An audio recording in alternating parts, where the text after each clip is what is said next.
Hey everybody, this is Jonathan Schrantz, and today we're going to be taking another look at a typical checkmating pattern that everybody ought to know. This is again a series that is focused primarily for beginners, but definitely intermediate players are going to get something out of a lot of these puzzles as well. And if you missed any of the other previous typical checkmating patterns, I will leave a link in the description below so that you can go back and see the entire playlist of checkmating patterns. Today, we are going to be focused on the Arabian Mate, which is one of the oldest checkmates, and it is another mate with a rook and a knight. The rooks and the knights, they work really well to deliver checkmates in a lot of these examples. Here, we have an example of a king stuck in a corner, and the rook, controlling the entire 7th rank, will team up with the knight, and the rook will actually deliver a face mate, that is the mate right in front of the king's face. And notice how well the geometry of the knight works to be able to both protect the rook and guard one of the escape squares for the king. So the king has absolutely nowhere to run, the rook is protected. So this is our first example of an Arabian Mate. Now it doesn't always have to happen in the corner of the board, it often is, but it doesn't necessarily have to be. So here's just one more example. And all throughout this video, if you need any extra time to pause on any of the puzzles, please take your time, pause, and see if you can discover it for yourself. That's really going to help you form these patterns and get to know the ideas a little bit better in your own mind.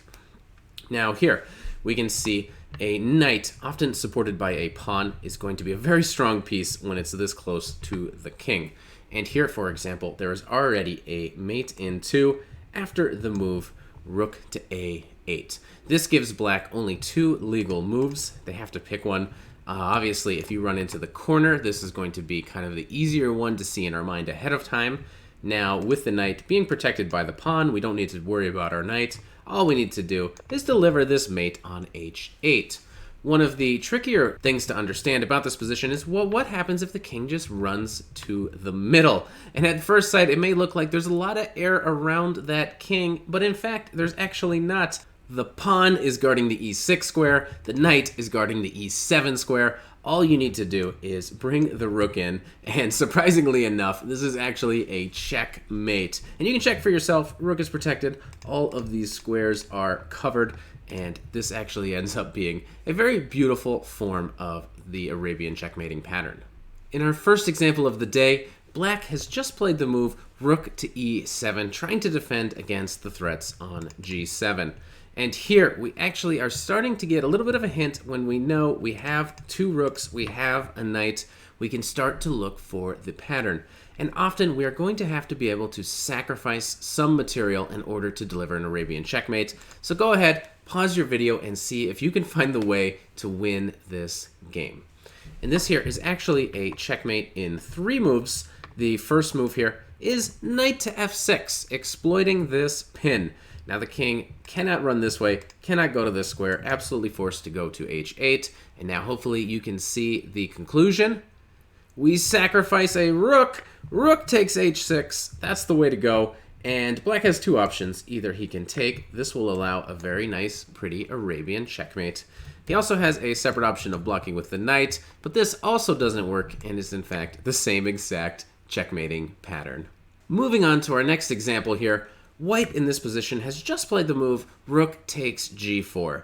And this does in fact look to be a very nice move. However, black must have really surprised his opponent with this next move. Go ahead, pause your video and see if you can find it. The solution here is this remarkable move, queen to h4. The idea being this queen is actually not hanging, because if you took, we would once again have an Arabian checkmate. So white instead decides to try to drop back, put the rook on g2, and defend the position this way. But black again has a way of forcing a checkmate. Hopefully you can see it. Queen takes h2, and after the rook takes back, now again finding that Arabian checkmate. This next position looks very promising for white. The rook, knight, and queen all make a very strong impression, placed very near to that black king, and already we're looking at all sorts of sacrifices and trying to find a way to get at that black king. So in this position, black actually could have saved the day with a very hard to find move, queen to c2, just with the idea of defending this knight, because white does have a lot of potential to eventually win it via sacking the knight and then picking up the knight on g6. So instead, black played the move knight to f4. Sure, it looks good, you get the knight out of harm, you attack the queen, but in fact, again, there is a way for white to win the game. Again, involving sacrifice. So go ahead and pause and see if you can find it. Hopefully you have come up with the very brilliant move. Queen takes h6. And yeah, obviously the goal is to open this G file. Black has two choices. You can take the queen or not. In the game they did take. If you instead run away, white can now follow up with a really strong attack. Knight to f6.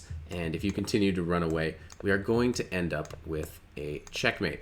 Also, take note that we could probably deliver this one as well.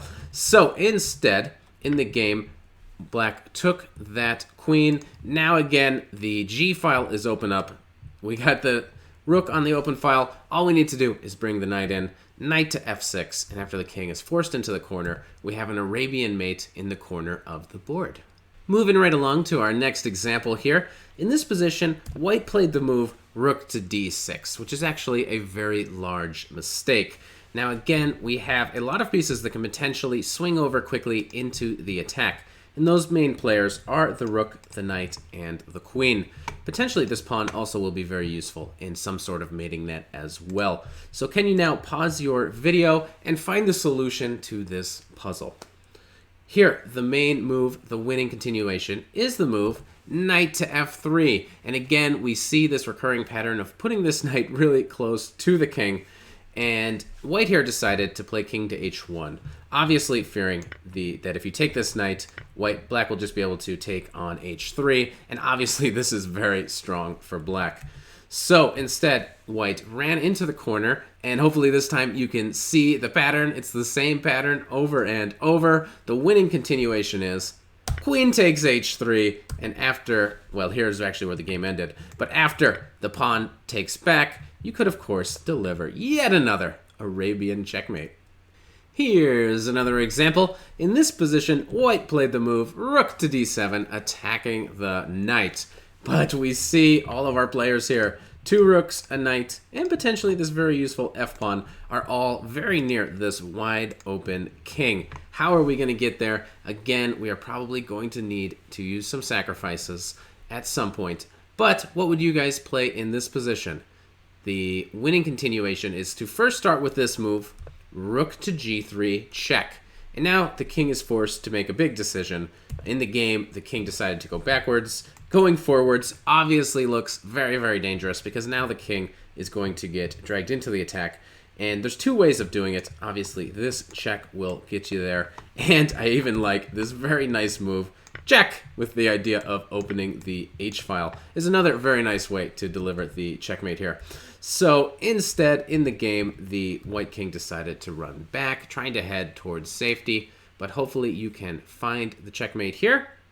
There's a pin on the g-pawn. So knight takes f3, forces the king to go back. That's the only move. And now,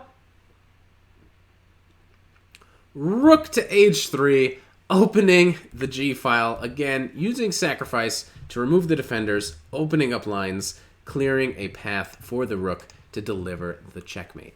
Here's yet another example, and in this one, I actually want to watch a couple moves to see exactly how white sets up for this checkmate.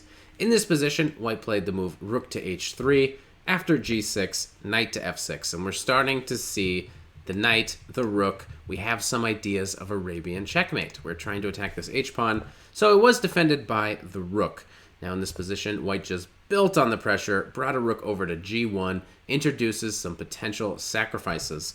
And after the move, knight to d7, there's actually several ways to win. You can pause, full credit for finding rook takes, knight takes, or even what was played in the game, queen takes g6, an absolutely beautiful way to win this game.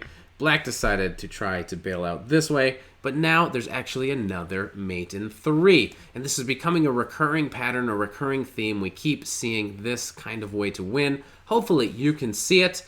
The winning continuation here is rook takes h7, getting the rook to move away because now there's mate on the g-file.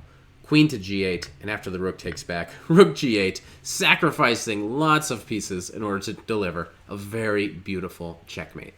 This last example is one of the most remarkable Arabian checkmates that I could find, and we're going to want to see this from a mile away so that we can see just how white set this up from a distance. In this position, white actually played a very remarkable, very clever move. The move, knight takes f6, drawing that king into danger, and just knowing from this far away that he actually has a massive attack. He followed it up with knight to e4, after the king dropped back, rook to c2, and now this rook is going to be able to find new inroads. Also, the queen has an opening to munch on g5. So after the queen is forced away, the queen gets to take on g5. Now there's going to be a block. Another rook comes in, and in this position, there is again an Arabian checkmate. So white came up with a very beautiful way of sacrificing just to even achieve this position, knowing that this would be mate after the move. Queen takes g6, another stunning queen sacrifice, but after the pawn takes back, this is actually where they resigned in the game. But had the pawn taken back, we again have another Arabian checkmate, the pattern we know and love, knight to f6, and when the king goes into the corner, Arabian checkmate.